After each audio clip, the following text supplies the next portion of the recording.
They say history is written by the victors. But what if the victors were never seen, their names never known?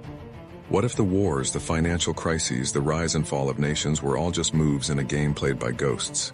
They called themselves the Architects, a shadow government pulling the strings of civilization from behind a veil of absolute secrecy.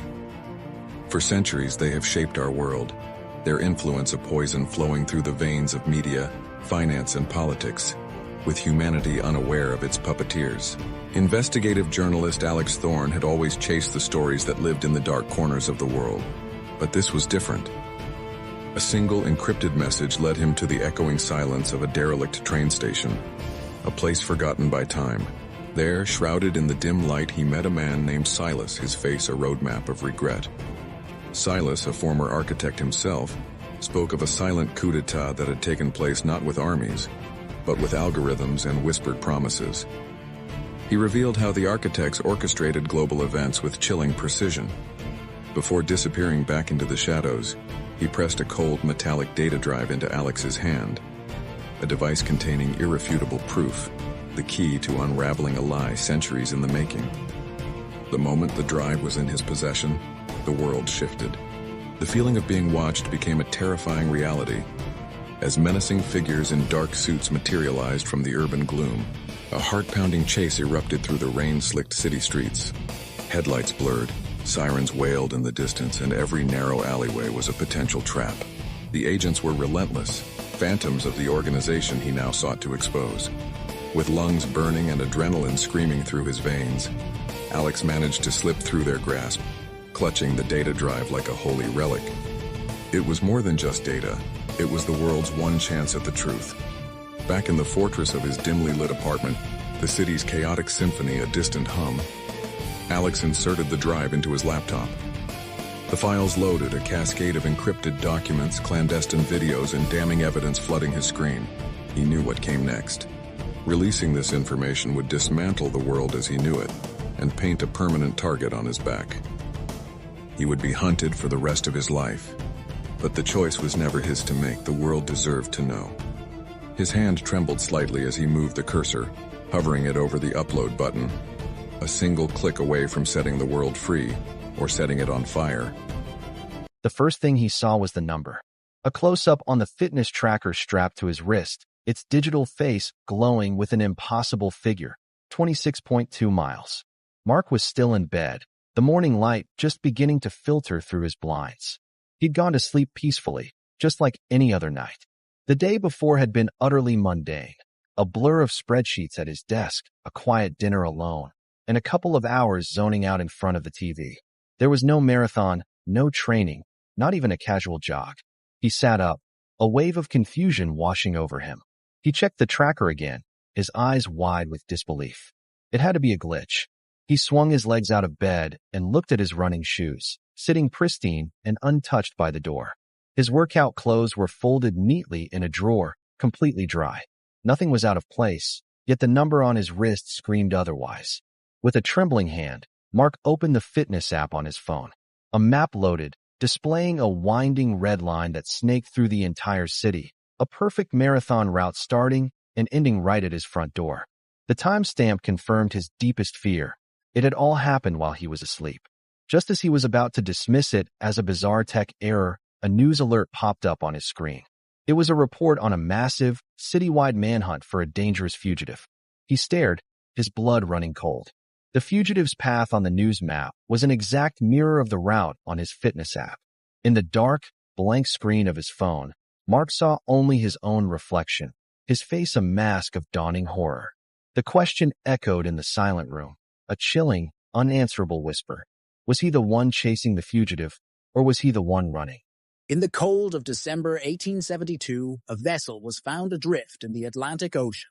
It was the Mary Celeste, a merchant ship that had left New York for Italy a month earlier. From a distance, it looked intact, but as another crew approached, a chilling silence hung in the air. No one was at the helm. The boarding party found a perfectly preserved ghost ship. The cargo was untouched. In the crew's quarters, clothes were folded, and pipes were left beside their bunks, as if their owners would return any moment. There were no signs of violence or a struggle. The captain's log gave no hint of trouble. Ample food and water remained for months. Yet the captain, his wife, their 2-year-old daughter, and the entire 7-man crew were gone. The only thing missing was the ship's single lifeboat. What could have made 10 people abandon a perfectly sound ship in the middle of the ocean? Theories swirled. Mutiny, pirate attacks, even an encounter with a sea monster.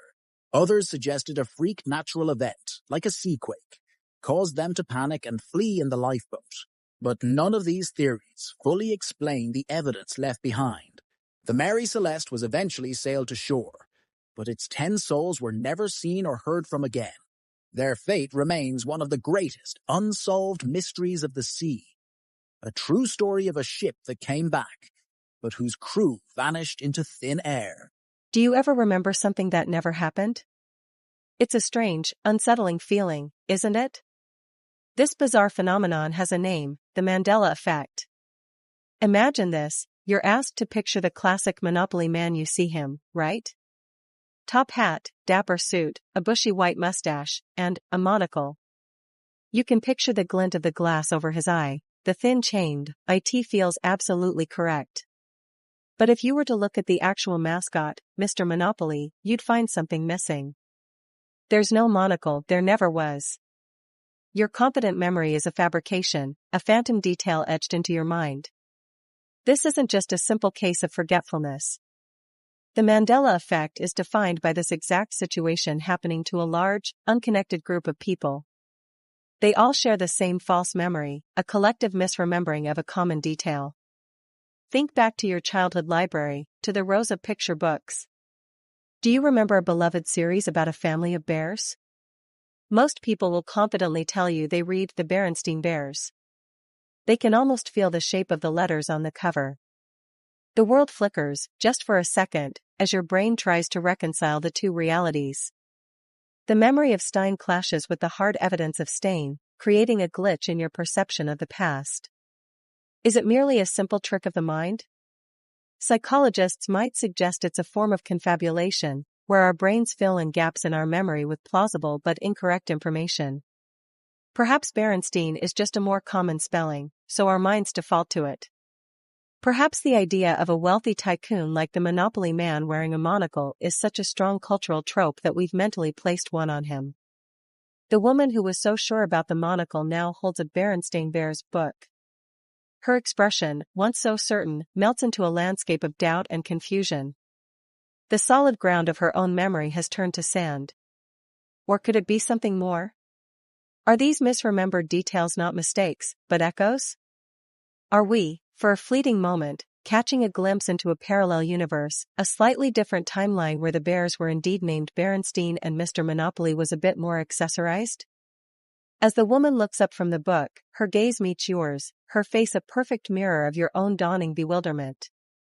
From the silent expanse of the void, the cosmic architect observed its grand experiment, a colossal figure woven from stardust and nebulae.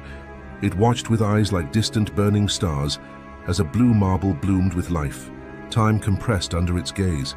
Single-celled organisms swirled in primordial oceans, evolving into a symphony of complex creatures that crawled, swam, and soared. Life flourished, an intricate dance of creation and consumption, all according to the architect's initial design. The planet teemed with vibrant, chaotic energy. The first major trial began. Dinosaurs, magnificent and terrible, dominated the landscape. The architect focused its attention on a velociraptor, a marvel of predatory efficiency. With feathered arms and a scaly hide, it moved through the lush jungle with intelligent ferocity. It was a successful specimen, a testament to the power of natural selection. Yet for all its physical prowess, the architect perceived a limitation, an evolutionary dead end. This path, while impressive, lacked the specific potential it sought. The experiment required a different direction. With a subtle, almost imperceptible gesture, the architect nudged a massive asteroid from its celestial path. The rock hurtled through space, a tool for a planned extinction, a divine reset button. It struck the planet in a blaze of fire and dust, wiping the slate clean. The age of reptiles ended in a global cataclysm, making way for a new chapter. The architect was patient. The grand design was a process of trial and error. and this was merely a necessary correction. From the ashes, a new experiment began. A new kind of creature, smaller and more fragile, rose to prominence. Humanity. They spread across the continents, their minds a crucible of innovation. They built civilizations, first of mud and stone, then of steel and glass. Their technological progress was exponential, a spark that quickly grew into a roaring fire, far surpassing any life form that had come before. They harnessed the elements, split the atom, and reached for the stars their creator called home. But then an anomaly emerged, something unforeseen in the initial parameters. Humanity developed a collective consciousness, a shared self-awareness that transcended individuals. It manifested as a shimmering, interconnected network of golden light spanning the globe, pulsing with questions about its own origin, its purpose, its creator. The program was becoming aware of the programmer. The cosmic architect leaned closer, its glowing eyes fixed on the shimmering web of thought. This emergent property was a fascinating yet dangerous deviation. The experiment had taken on a life of its own, questioning the very hand that shaped it. The architect raised its colossal, star-dusted hand once more, the gesture echoing its previous reset. It paused, contemplating the fate of its self-aware creation. Was this a flaw